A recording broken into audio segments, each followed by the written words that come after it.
Welcome into Vandy on SI. I'm Joey Dwyer here with Dylan Tovitz.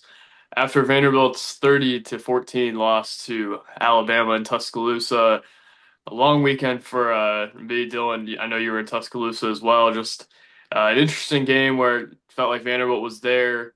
Really good Alabama team, though, one that obviously presents a lot of challenges, and you're not going to beat it if you turn it over twice in the red zone. I think story of the day for me, with 2 days of reflection, is just Vanderbilt didn't do enough to win that game. I don't know that it was completely off base and thinking it could win that game. I think it certainly had its opportunities, but against Alabama, you can't do what Vanderbilt did, particularly in the red zone on third down and at times in coverage to be able to win that game.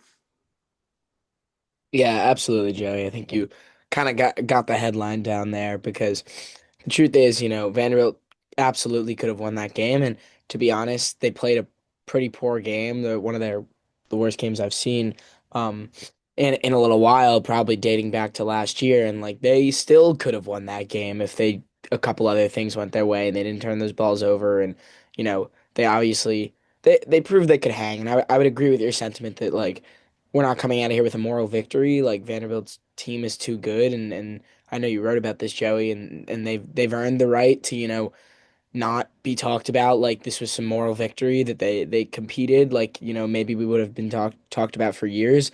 But the truth is, I think the Commodores, they didn't show me anything to believe that they couldn't hang, that they can't go out there the rest of their schedule and beat some of these teams that maybe they weren't expected to beat preseason. But to your point, a little bit of a sloppy game. I think Pavia probably played the worst game I've seen him play. Maybe if not, it's up there. And he knew it and he acknowledged it. And it happens to the best quarterbacks.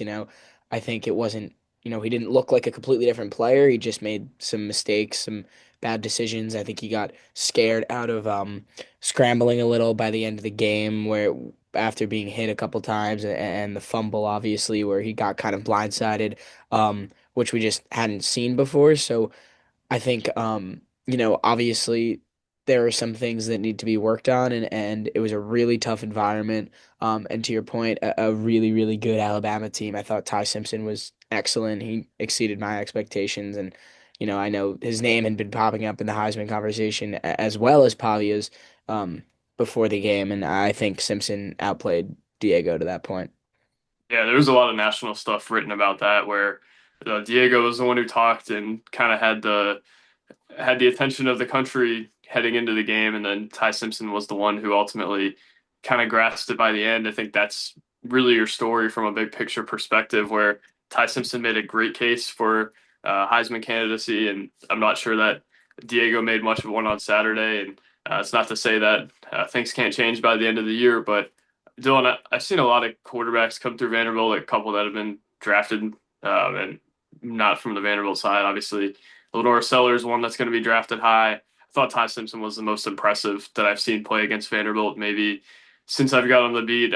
I mean, he was phenomenal. And when you talk like Diego Pavia did throughout the week, and you make that kind of scene throughout the week, and you go and do what he did on Saturday, I think you welcome some of the criticism that he's gotten. I think at some point you've got to acknowledge that that's deserved in a lot of ways. I mean, again, like you said, I think that was probably the worst game that he's played since he got to Vanderbilt, and they've had worse losses than that for sure. Georgia State comes to mind, and they've had a few others that thought they should have won, but I mean, this one, like he said, I think in a lot of ways was on him, and obviously you can't blame a football game on one guy. There were too many lapses in coverage where Vanderbilt's guys were on the ground by the end of the play, and Alabama had a receiver wide one running wide open. Eli Stowers had the two drops. Junior Sherrill had a drop. Those are all problems, but I think when you go into an environment like that and you try to beat a team like that, I think a lot of it's got to be on the back of your quarterback. And it's not to rag on Diego Pavia, but I think he's a high profile enough player who did a lot throughout the week to kind of put some pressure on himself. And I think this is one of the first times that you're really seeing all that kind of backfire for him.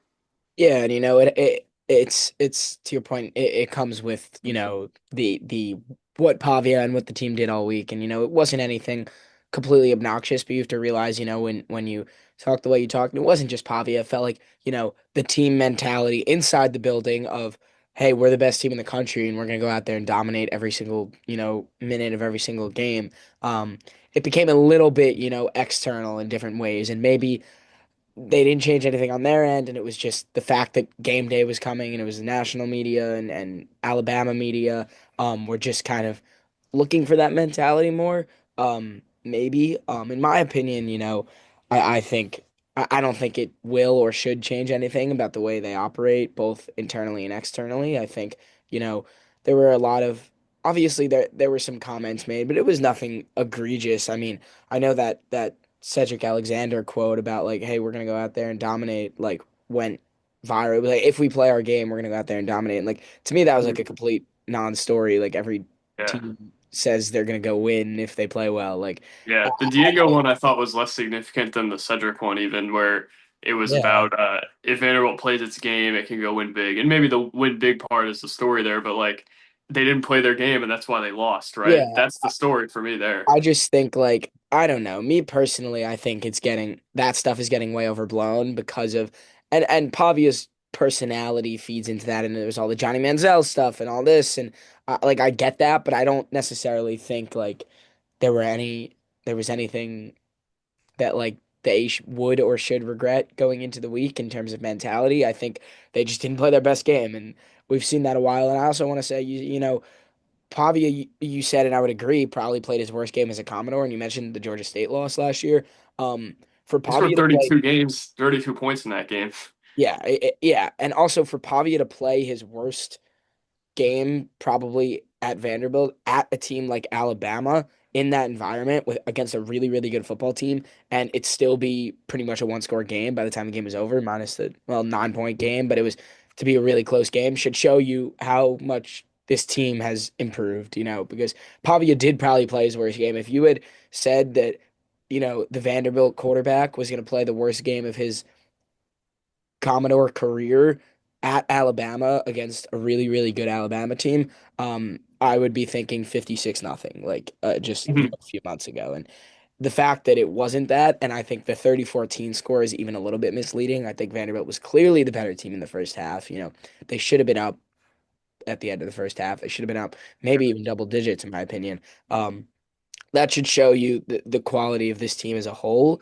And I think none of that has gone away. And I think it could almost be a good thing for the team, to take a loss here and rebound. And maybe that's a little much, but and I would agree, again, they're not taking out more victories, but it could, sometimes a loss can snap you out of complacency. And I don't think the team was getting complacent. Again, I don't think this was any fault in preparation. I think they just didn't play their best game and it happens. But I think this might make them a little bit more hungry going into LSU, knowing that they probably need to win that game in order to keep the things out in front of them that they want to keep there. Sure. Dylan, before we kind of move on, I think it's an interesting point with the Johnny Manziel stuff and the Theo Vaughn stuff and all those types of things.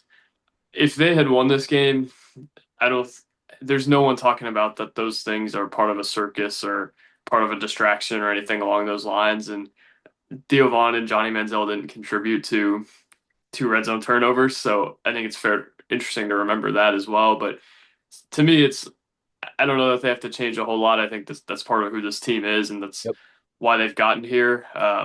Maybe, I mean, if you want to nitpick, you can say tone down some of the stuff during the week. But again, those are things that they truly believed at that point, and we had kind of heard from some people pregame who are around the program, things along those lines, that those comments were just reflective of what they were saying behind closed doors. And um, again, I think it's transparency and it's kind of what you want from a program this time of year. Like you said, though, I wonder, does this change anything in terms of motivation going into LSU week, things along those lines? We'll talk about that matchup a week from now. Today is mostly just kind of, I guess, Alabama and then State of the Union a little bit. But Dylan, I think one more thing on Cedric Alexander. He only had 4 carries, really. Like they were gashing Alabama early on in the run game, and then obviously it wasn't as effective in the second half. But Alabama's run defense, I think, really was something that was a vulnerability for them. And Vanderbilt really just didn't take advantage of it after the first, what, 4 or 5 runs of the game. Yeah, I was watching from the stands and I had the same thought. It like that interior offensive line, with Jordan White and Chase Mitchell and the other guys up front, like they've been moving guys in the run game all season. It's why Cedric Alexander has been so good. It's why MK Young has had success. And, not to discredit them, but it's been them moving bodies. And, they did it in the beginning of the game. And obviously Cedric had the big explosive run there for a touchdown. But I thought the same that it was a little bit weird that they went away from that run. I It's saw also some. weird when they went back to it and it didn't work as well either. Yeah, so I think it was a combination, honestly. Um, I think the offensive line stopped getting as much push as they did. I think um Pavia's, I don't have the stats pulled up, but his legs were pretty neutralized all game. I think by stopping the quarterback run, they kind of made the Vanderbilt run game a little one dimensional, and the straight handoffs stopped working. Slash, they stopped doing them. Maybe that was because they saw something in the defense to push the ball downfield, but it did feel a little bit, really for the first time, if at Vanderbilt, it felt a little bit like people were, or it felt a little right to start to question the offensive play calling a little bit. It felt almost like Hmm.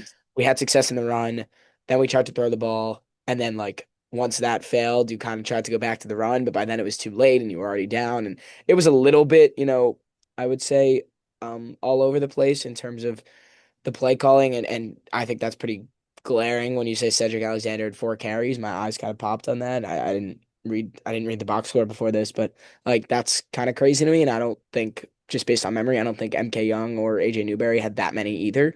Yeah, Um, MK Young had one. yeah, so you're looking at like 6 to 8 carries for your Yeah, running backs, like in it for a team that the run game has worked really well, and it did work really well on the first drive there and in the first quarter. I definitely think there are question marks surrounding that, and maybe they decided to rely more on the short pass. And I would say the offense in the first half still looked good, so I won't necessarily put all the blame on that and say they would have won this game or they would have scored 35 points if they ran the ball more. But I definitely think it's something to look at, something to question, Joey. sure. Another thing to question Vanderbilt's secondary after that game. Um, Stanford Steve, the college game day betting analyst, said on Friday that he thought that was the biggest matchup where Vanderbilt kind of had to be above weight a little bit, where Alabama's receivers were clearly better than Vanderbilt's corners. Vanderbilt's corners had to play kind of above their weight, like I mentioned. I thought Martel Height had a few breaks in coverage. I think it was Jalen Lackey that fell down on a long play that hurt them, and then Ryan Williams had that touchdown where it felt like he had 5 yards of open field in the end zone. I mean, Dylan, I think there were too many lapses in coverage, and some of that was the pass rush. I think there were times where Ty Simpson had some pressure on him, but again, he just had the freedom to be completely surgical back there and find every Alabama receiver that he wanted. And I mean, I think that was the story of that side of the ball. Vanderbilt's defense was fine. I thought kind of held Alabama down enough to give the offense a chance, but just it was kind of jarring to see some of the explosives that Alabama had, which Vanderbilt really hasn't given up to this point. Yeah, I would definitely say, the secondary for me was the worry coming into the game, and I think it did kind of, struggle a little bit. I thought obviously Martel had the pick on the first drive, but I thought he struggled in coverage, and I think he's maybe been a little underwhelming on the defensive side of the ball for most of the season, in my opinion. I think he's gotten away with some, maybe not great coverage, some drops headed his way, but it definitely showed, and it was tough. I thought Colby Taylor played okay. Um, Yeah, he was yeah, fine. yeah, I actually thought he was pretty good, but CJ Hurd was flying around the field like he usually does, but there were definitely some lapses in that coverage in the secondary. Jalen Lackey, you mentioned, he's had a pretty rough year so far. I would say he hasn't been on the field that much, but it also hurt that they were thin, without Marlon Jones, without I believe Mark Davis didn't play. Yeah, he was not in pads either. Yeah, so and then obviously Colby Taylor got hurt late in the game, so they were thin out there. I thought Jordan Matthews actually was pretty solid. I that was something I certainly noted, and he had the forced fumble a few games ago, and he was not someone I necessarily expected to get on the field much, if at all, after he missed most of the training camp with an injury, but. I thought he certainly earned some more playing time, but again, Alabama's receivers are some of the best in the country. And Vanderbilt's, there were some lapses in coverage there with height. It's also just, you mentioned the pass rush. I thought the pass rush was fine. I thought Miles Capers played a good game. It wasn't anything great. I thought it was more Ty Simpson. When the pass rush did come, I think he kind of got out of the pocket and did a really good job of like, you know, maneuvering around there to create, like you mentioned, the Ryan Williams touchdown. Like that wasn't that was kind of just a good play all around. I think it was Jordan Matthews in coverage. Like you give him that long, like Simpson, he kind of rolled out of the pocket and then cut back. You have to, as a defensive lineman, you have to force him to cut back because you have to set the edge there. It's a really tough play, but Simpson's very agile there, so he was able to actually cut back, set his feet again, and make that throw. So a lot of it is just good offense, and it's going to happen. But I definitely thought the secondary was weaker, and then in terms of the back to the defensive line, I thought Josh Singh played a really great game. He had the He did, yeah. back. I think he had a couple or at least one batted pass at the line. He was getting pressure all game, which was interesting because we haven't mentioned, a name like Glenn Seabrooks very much this season. I think, he hasn't been poor and we haven't mentioned him in a negative way, but he hasn't really impacted the game much. I thought Singh actually like from where I was sitting in the stands, I was like, huh, like 99's playing a really good game, Josh Singh. So Mhm. I would like to see some more of him. And I think he could be an impactful player as well. So there was definitely a talent discrepancy, is basically the point I'm trying to get across, though, in the Right. secondary to receiver room, especially because the Vanderbilt secondary was thin. But also, I think guys will tell you that they didn't play their best game either, Joey. For sure. My thing is, I go back to Tim Corbin and I talked in the winter about kind of channeling competitiveness, things along those lines. And he said something which I thought was really interesting, where a lot of coaches will say, we didn't play our best game, things along those lines. He said, you're never going to play your best game against a good team outside of, I mean, in my opinion, outside of basically what Vanderbilt did against Alabama last year. And I think that's kind of what you see this year, where uh, Vanderbilt, I thought, was exceptional through 5 weeks in pretty much every position group, right? You're finally starting to see the cracks a little bit now that you're playing against guys like Isaiah Horton and Ryan Williams, those type of guys. I mean, I think you're finally starting to see um, the true kind of level that they're at, where they're above the South Carolinas and those types of teams. And maybe there's a little bit of a talent discrepancy against a team like Alabama. I think that's kind of where things lie right now. But to finish off on the defense, they were good enough to win the game on Saturday. Vanderbilt, if they score two touchdowns instead of turn it over twice, I mean, we're talking about how exceptional their defense was. Obviously, gave up the late touchdown to Jay Miller, and Clark Lee said that one hurt and didn't make any comment about sportsmanship or anything, but just kind of said that it hurt. But Dylan, I think you got to give Vanderbilt's defense some credit and say the reason they were in that game for a while was because the defense held Alabama down. Obviously, at the end of the first half, that drive hurt Vanderbilt a ton. I thought that was a big swing drive there, but overall, I think you've got to be at least what's the word? You got to be at least I don't know. You have to at least acknowledge that they did enough to keep him in the game. It's been a long weekend, Dylan. That's where the it's a lot of driving back and forth to Yeah. 6 a.m. wake up calls. That's what that'll do to you there. Yeah, it has been a long weekend, and I would agree, Joey. I think the defense really played well when it mattered, and I think Clark Lee mentioned in the post game that like your defense forces four field goals, like in or pretty close to the red zone, four field goal attempts. One of them was missed.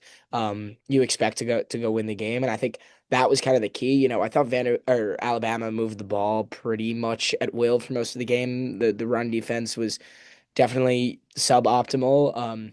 But once they got in the red zone, they played some pretty good defense and they clamped down and forced four field goals, and that ended up, they let up 23 points to Alabama by the time with a minute left in the fourth quarter, and that is a winning formula. And I think it's a credit to the linebackers who were flying around the field. I thought Langston Patterson maybe had his best game of the season. Brian Longwell played well. Um, and we mentioned the other guys, so I won't get into too much of the specifics. But yes, Joey, I do think, there were a lot of question marks on the defensive side of the ball after the Utah letting them 35 points to Utah State. And I think our message was after that game, like, don't panic. Like, this defense is going to be fine. Like it's a little bit misleading, and I think that definitely held its own.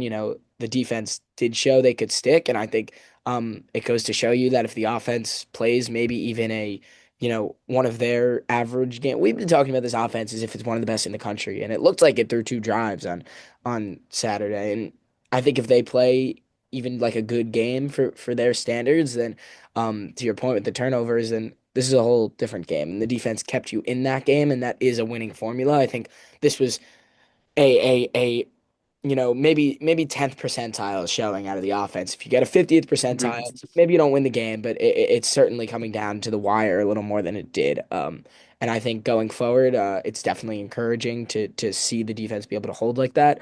Obviously, you want to avoid those, you want to avoid the offense moving the ball so much, but being able to get that key stop on third and medium, fourth and short there on the first drive. The defense, I think you wrote about this a little, Joey, but they started strong with that stop on the first drive for the first time, maybe all season. Um, and then to be able to have your backs against the wall in the red zone and be able to get those stops, be able to make those plays and turn 7 points into three, as I've said, that is a winning formula.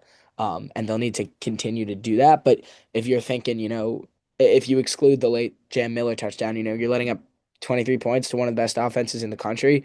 I think you certainly take that as a win, Joey, and there is some promising signs there for the defense going forward. I think, um, again, Bama's offensive line, Ty Simpson did a really good job. So I think you have to take that into account as well. I think they blitzed a little bit. I would have liked to see them blitz more, but honestly, Bama picked up the blitz pretty well, and Simpson was able to evade the pocket. So it was a really good offense, and they still came away with the points allowed that they did, and I think it's certainly a promising sign for that unit going forward. Sure. Dylan, before we get out of here, little State of the Union, Diego Pavia mentioned they still feel like they're the best team in the country. They've got one loss, and he basically said that pretty much every other SEC team has a loss. I don't think he's necessarily wrong there. A little bit of back against the wall now, though. Vanderbilt finally experiences a little adversity in their season, and it's a group that's experienced a lot of adversity individually throughout their careers. This team specifically had not, though. Time to see what they're made of a little bit, Dylan. I think you go into LSU and they want that game badly. You can already tell based off post game on Saturday, and they've got 2 weeks to kind of marinate on this. Time for them to see what they can do down the stretch of SEC play after the bye. Gets pretty difficult. You got LSU, and then in whatever order they'll play Missouri, Auburn, Kentucky, Tennessee. Dylan, Texas. time to buckle up and see what this team's got.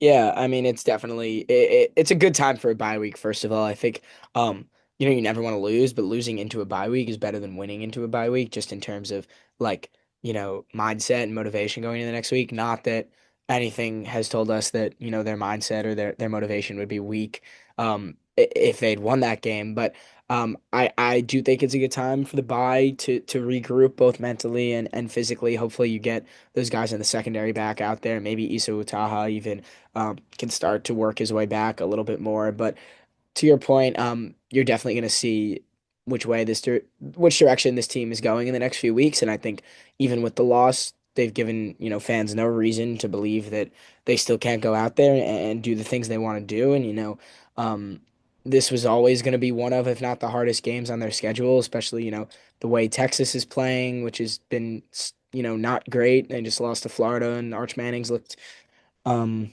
obviously a little bit shaky, and they have LSU coming to town and then Missouri, so back-to-back home games there before they go on the road to Texas, and then back for Auburn, and then Tennessee, Kentucky. So there's certainly a path there where they can win 3, 4 of those games, and put themselves right in the playoff conversation. And it still feels a little bit early and a little bit maybe irresponsible to be saying college football playoff, but at the same time, this team's earned the right to be having that discussion heading into week 7 and ultimately week 8. I mean, the truth is, if they win 9 games, which would be winning 3 out of those 5, they have a shot. And I don't know if 9 games are going to be good enough. It might not be. I would say probably won't be. Um, but if you win 10 games, I mean, you're pretty much pretty much in, and I think there certainly is a path to that still. I mean, the LSU game is key because that's probably the best. Well, LSU or Tennessee is probably the best team left on your schedule. LSU is at home, so if there's one to get that maybe you're not supposed to get, I think. Well, Mizzou is really good also, but I think you're at this point expected to beat Auburn and Kentucky at home, and then really you got to get one or two more of those out there. So again, there's certainly a path. I'm rambling now about their schedule and everything, but I do think everything that and Lee Clark has said this and you mentioned Diego said it, but everything they want to do is still right out there in front of them to go do it. And they just have to go do it, Joey. Yeah, for sure. I think we're gonna find out in the next couple weeks how realistic that is. Probably after two or three more games, we'll really see if they are capable of making the college football playoff. Like you mentioned, I think 9-3 won't do it. I think it's got to be 10-2 for this team. There's not really precedent for a team like them getting in at 9-3, or really any team getting in at 9-3. And certainly don't think Vanderbilt's going to be the first 9-3 team to get in based off of history and perception and things along those lines. But Dylan, we'll see. I think a lot to learn about this team in the coming weeks. Like you said, everything's still ahead of them, but man, a lot of football left to be played still Yeah. before they can get to where they want to go.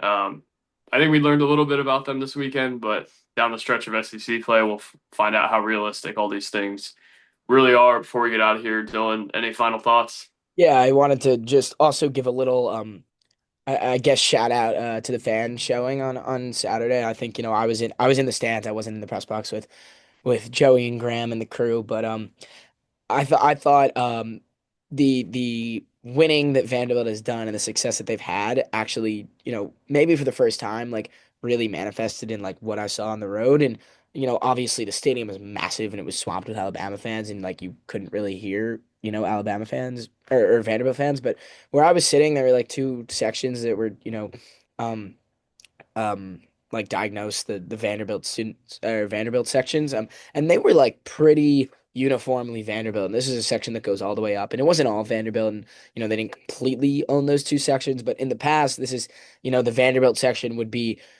they would either the Vanderbilt, ticketing officers would either give out the tickets to Vanderbilt fans and then they would sell them to Alabama fans, or the Bama fans would get their hands on them one way or another, and you would have like three rows of the players' family, like three rows of some more Vanderbilt fans, and like a couple students, and like that'd be it. But really, all the way up, it was a pretty strong presence, and it almost where I was sitting, like felt a little bit like a home game, which is crazy, and obviously it wasn't, but in terms of that little section there, and I think it's really important that's happening. I think it was pretty rewarding for Clark Lee and his team to see. He spoke about it a couple weeks ago, what it's like to have, I think it was after the South Carolina win, what it's like to have, a presence there. So I think that was great to see in terms of a team perspective. And again, the team has earned that right. So it's good for the fans as well to get out there and make that drive, Joey. For sure.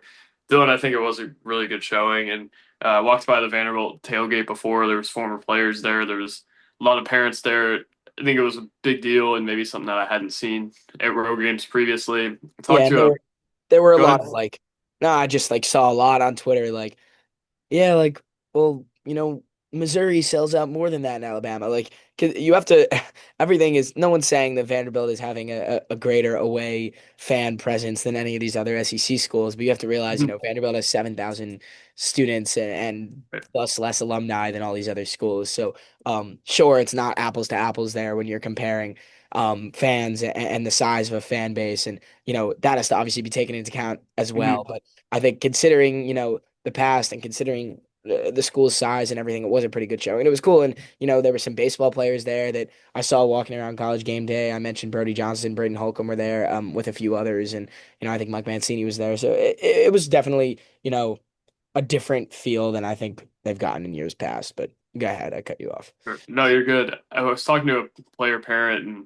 Dylan, you know this one. We'll keep their name off the podcast, but he said they went to Alabama a few years back, and there was two or three rows ahead of them that were either empty or Alabama fans, and there were three or four rows behind them that were empty or Alabama fans. This year, I looked down and saw him, and he was surrounded by all Vanderbilt fans and parents. I think Yeah. that's kind of the indicator there. that maybe it did change a little bit, but yeah, an interesting week for Vanderbilt football coming up.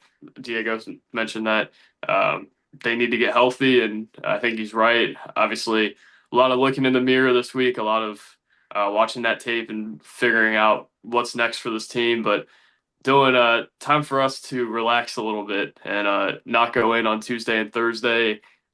We might do a basketball show later this week. I've been interested in doing it. We'll figure out if we can make that work if we have a time. But Dylan, thanks for talking, and we'll talk again at least next Monday and maybe later this week on a basketball show. Sounds good. Thank you guys for watching. We'll talk soon. God bless. And next time we talk, Dylan and I will hopefully have less bags under our eyes and will not be coming off of a road trip. So we'll talk soon. Thank you guys for watching. We'll talk soon. Peace.